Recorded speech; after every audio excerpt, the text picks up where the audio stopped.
E aí, como é que a gente cuida aí desses efeitos exclusivo masculino? Bom, hipogonadismo, azoospermia, atrofia, impotência é TPC. Né? Então, ou fazendo HCG, aumentando aqui a produção de testosterona intratesticular, ou SERMs para aumentar a LH-FSH, ou o análogo do GNRH, o triptorelina. Mas isso aqui em casos bizarros, né? É um negócio que você vai sair de cara fazendo. Então já resolve tudo isso aí. Com relação ao aumento da próstata, tem alguma coisa que dá para fazer? Tem, tá? Então, licopeno vai ser a principal ferramenta, um potente antioxidante. E quando a gente vê trabalho aqui, ó, licopeno e luteína, conseguem reduzir o tamanho da próstata. Tá? Então, eles desinflamam a próstata. Licopeno e luteína. Quanto? Dose usual de luteína é 10 mg, de licopeno é 25 mg. Tá? Eu gosto de deixar 25 mg de luteína, 25 de licopeno. Não é para todo mundo. É quando eu vejo um PSA alterado. Tá? Lógico, né? PSA é mó chato. Você tem que perguntar para você, você transou antes de fazer? Senão tem que refazer. Né? E nem sempre as pessoas obedecem isso. Transou ou masturbou, né? Também tem isso. E gineco? Bom, gineco é o que a gente estava falando de inibir a aromatase ou usar um SERMs. Com relação à virilização, né? Não tem o que fazer. Depois que aconteceu o hirsutismo, é laser pro resto da vida. Tá? Depois que engrossou a voz, até existe cirurgia. Mas tem caso na literatura de uma mulher que fez 3 vezes a cirurgia e não mudou o tom da voz. 3 vezes. Então, não é um negócio garantido. Crescimento de clitóris tem cirurgia. Hoje em dia a cirurgia é bem mais segura do que antigamente. Porque antigamente cortava e tentava reconectar. Hoje em dia só puxa para dentro. Né? Então, não tem perda de sensibilidade. E redução do seio vai ser prótese, não tem o que fazer. Né?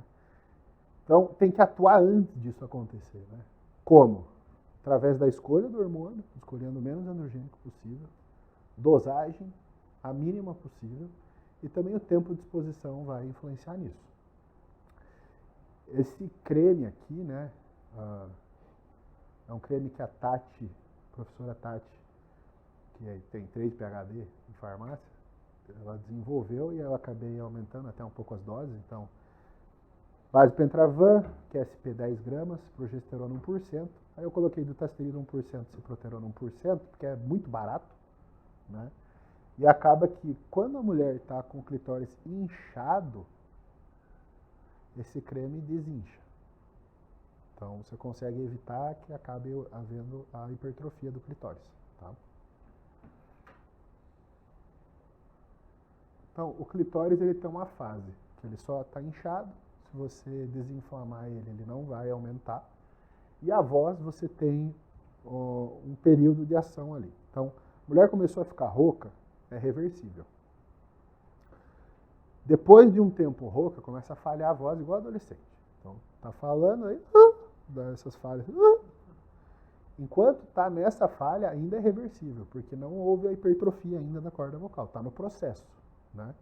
Então, começou a ter isso, né? Começou a ficar rouca, você já entra com um antiandrogênico potente, uma ciproterona da vida, suspende o uso, vai voltar a voz. Agora, se insistir, depois que está falhando a voz, não tem como voltar mais. Aí engrossa. Tá?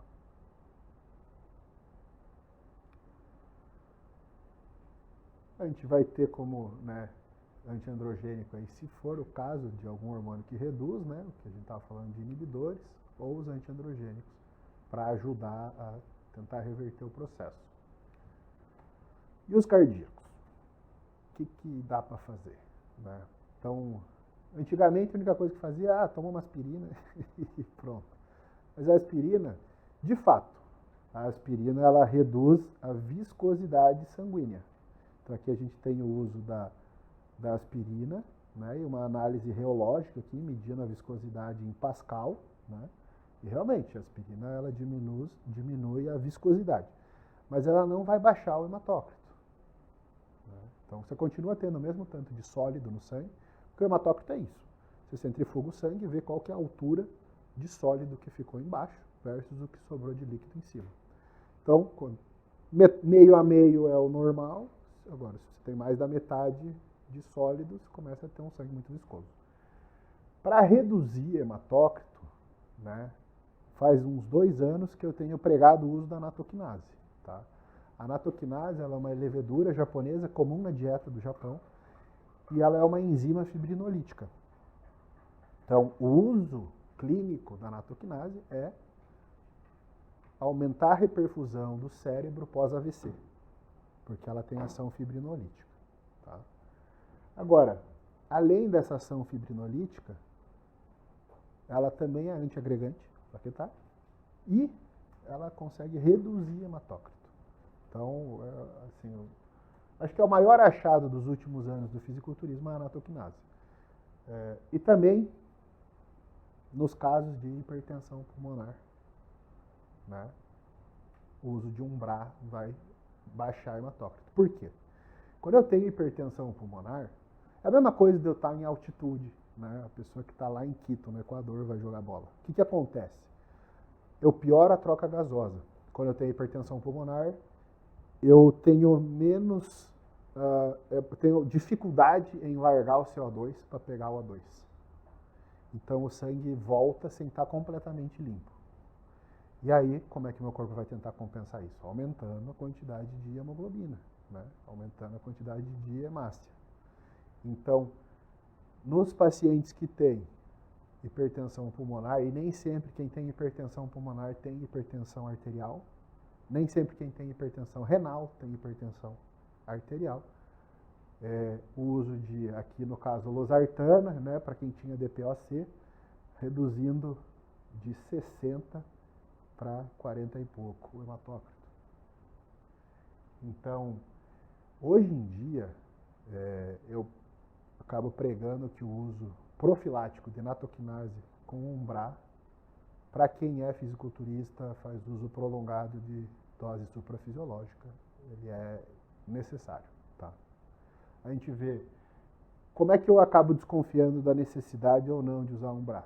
A gente fica de olho no hematócrito, primeiro usa uma natoquinase, se não for o suficiente para resolver, e a creatinina está muito alta, tipo 1,5, aí você entra com Umbrá junto, você reduz tanto o hematócrito quanto a creatinina. Então,